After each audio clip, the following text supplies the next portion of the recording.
მოგესალმებით. დღეს მოდით ერთად ვიმოგზაუროთ იმერეთში, დასავლეთ საქართველოს ისტორიულ გულში.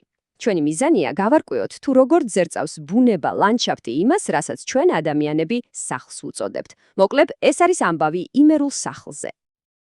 აი მთავარი კითხვა, რომელიც მთელ ჩვენს დღევანდელ საუბარს გასდევს. როგორ ქმნის მთათა სისტემა აივანს? კი, ვიცი, ერთი შეხედვით ცოტა უცნაურად ჟღერს ხომ, მაგრამ დამიჯერეთ სწორედ ამ კითხვაზე პასუხი დაგვანახებს, თუ რაოდენ ღრმა და, ასე ვთქვათ, ორგანული კავშირია იმერეთის ბუნებასა და მის არქიტექტურას შორის. ხოდა სანამ უშუალოდ სახლზე დავიწყებთ საუბარს, ჯერ საფუძველი უნდა გავიგოთ. ყველაფერი ხომ მიწიდან იწყება, არა? მოდით ჯერ იმერეთის გეოგრაფიას გადავხედოთ, რადგან სწორედ ეს არის გასაღები ყველაფერს გასაგებად. იმერეთი იცით საოცრად კონტრასტული მხარეა. წარმოიდგინეთ, ერთ მხარეს გვაქვს ზემო იმერეთი, მთაგორიანი, ლიხის ქედთან ჩახუტებული. მეორე მხარეს კი ქვემო იმერეთი, კოლხეთის დაბლობის გაშლილი, ბრტყელი სივრცეები. აი ზუსტად ამ ორ სრულიად განსხვავებულ სამყაროს შორის იქმნება ის, რასაც ჩვენ იმერულ არქიტექტურას ვეძახით. კარგით, ესე გვაქვს ორი ძალიან განსხვავებული ლანდშაფტი და რა ხდება შემდეგ. აი ზუსტად ახლა ვნახოთ, როგორ აისახა ეს დაყოფა თვითონ სოფლების მოწყობაზე. ანუ როგორ მოერგვა ადამიანი და როგორ ააშენა თავისი დასახლებები ამ ორ აბსოლუტურად განსხვავებულ გარემოში. და შედეგიც სახეზეა. მივიღეთ დასახლების ორი ძირითადი ტიპი. ზემო იმერეთში, სადაც ყოველი მეტრი მიწამნიშნულოვანია, სოფლები კომპაქტურია, ხაზოვანი, თითქოს ხევებსა და მდინარეებს ჩახტიდებია. ქვემო იმერეთში კი სულ სხვა სურათია. თავისუფლება, გაშლილი სივრცე, კარმიდამოები ერთმანეთისგან შორს დიდი ეზოებით. ხედავთ, არქიტექტურა პირდაპირ პასუხობს იმას, რასაც ბუნება სთავაზობს, ან პირიქით, რაშიც ღუდავს. კარგი, რეგიონი ვნახეთ, სოფლებიც გავიარეთ. ახლა დროა კიდევ უფრო დავაზუმოთ და შევიდეთ კონკრეტულად ერთ ტრადიციულ იმერულ სახლში. მოდით დავშალოთ ის ნაწილებად და ვნახოთ რისგან შედგება. იმერელი ოსტატის ფილოსოფია მარტივი იყო. ააშენე იმით, რასაც ბუნება გაცლევს. და რას აცლებდა? პირველ რიგში ქვას, ამიტომაც სახლის საძირკველი და პირველი სართული მყარი ადგილობრივი ქვისაა. შემდეგ ხე.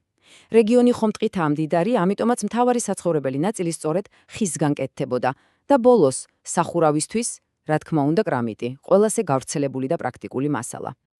აბა, მოდით ახლა ჩვენ თვითონ ავაშენოთ ეს სახლი. ფენა. ვიწყებთ პირველ ქვის სართულით. ეს არის სამეურნეო ნაწილი, ძით მარანი, საქონლის სადგომი, პრაქტიკული და მყარი. ამის თავზე უკვე ვაშენებთ მეორე ხის სართულს. აი ეს არის მთავარი საცხოვრებელი სივრცე. და ბოლოს ამ ყველაფერს ხურებთ და ვიცავთ კრამიტის სახურავით. მარტივი და გენიალურია არა. და აი მივადექით იმას, რაც იმერულ სახლს ნამდვილ იმერულ სახლად აქცევს. მის სულს, მის გულს. რა თქმა უნდა, მე ვსაუბრობ ლეგენდარულ იმერულ აივანზე. იმიტომ რომ ეს არ არის, ხო იცით, უბრალოდ აივანი რაღაც მიშენებული ნაწილი. არა, ეს არის სახლის ცენტრი, ადგილი, სადაც მთელი ოჯახური ცხოვრება დუხს. და კონკრეტულად რატომ იყო ასეთი მნიშვნელოვანი? აბა დავფიქრდეთ. პირველი, პრაქტიკული მხარე. წარმოიდგინეთ, სახლის ყველა ოთახის კარი სწორედ აივანზე გამოდიოდა. ის იყო მთავარი გამანაწილებელი. მეორე, და ალბათ მთავარი, სოციალური ფუნქცია. ეს იყო ოჯახის შეკრების ადგილი, განსაკუთრებით ზაფხულში. ამას დაუმატეთ წარმოუდგენელი ოსტატობით შესრულებული ხის ჩუქურთმები და ის ფაქტი, რომ აივანი თითქმის ყოველთვის მზეს უყურებდა და მიიღებს სახლის ნამდვილ გულს. და იცით რა არის ყველაზე კარგი? ეს ყველაფერი მხოლოდ ისტორიის წიგნებში არ დარჩენილა. ეს ცოცხალი ტრადიციაა. აი როგორც ციტატაშია ნათქვამი, თუ ქუთაისის ძველ უბნებში გაისიერნებთ, ამ სილამაზეს საკუთარი თვალით ნახავთ. ეს უნიკალური აივნები დღესაც ამშვენებს ქალაქს. მაგრამ რა თქმა უნდა, დრო ერთ ადგილზე არ ჩერდება. ისტორია იცვლება და მასთან ერთად იცვლება არქიტექტურაც. მოდით ახლა ვნახოთ, რა გზა გაიარა იმერულმა სახლმა დროთა განმავლობაში. ეს ევოლუცია სამ ეტაპად შეგვიძლია დავყოთ. თავიდან იყო ტრადიციული ეპოქა. ხე, ქვა და, რა თქმა უნდა, მდიდრულად მოჩუქურთმებული აივანი, როგორც სახლის ცენტრი. შემდეგ მოდის საბჭოთა პერიოდი. აქ უკვე აგური და ბეტონია მთავარი. სახლები ერთმანეთს ემსგავსება, აივანი კი კარგავს თავის სილამაზეს და უბრალოდ ფუნქციურ ნაწილად იქცევა. და დღეს ძალიან საინტერესო პროცესს ვხედავთ. ძველი, ტრადიციული ელემენტები, განსაკუთრებით დეკორატიული აივანი, ბრუნდება თანამედროვე დიზაინში. ამ ტენდენციას შეგვიძლია ვუწოდოთ არქიტექტურული სინთეზი. და ეს რას ნიშნავს? ეს ნიშნავს, რომ ტრადიცია კი არ დაიკარგა, არამედ ის გარდაიქმნა, შერწყა ახალს და ასე აგრძელებს სიცოცხლეს. ესა საუკეთესო მაგალითი იმისა, თუ როგორ შეიძლება წარსული და აწმყო ერთმანეთთან ჰარმონიაში თანაარსებობდეს. მოკლედ, რომ შევაჯამოთ, რას ხედავთ.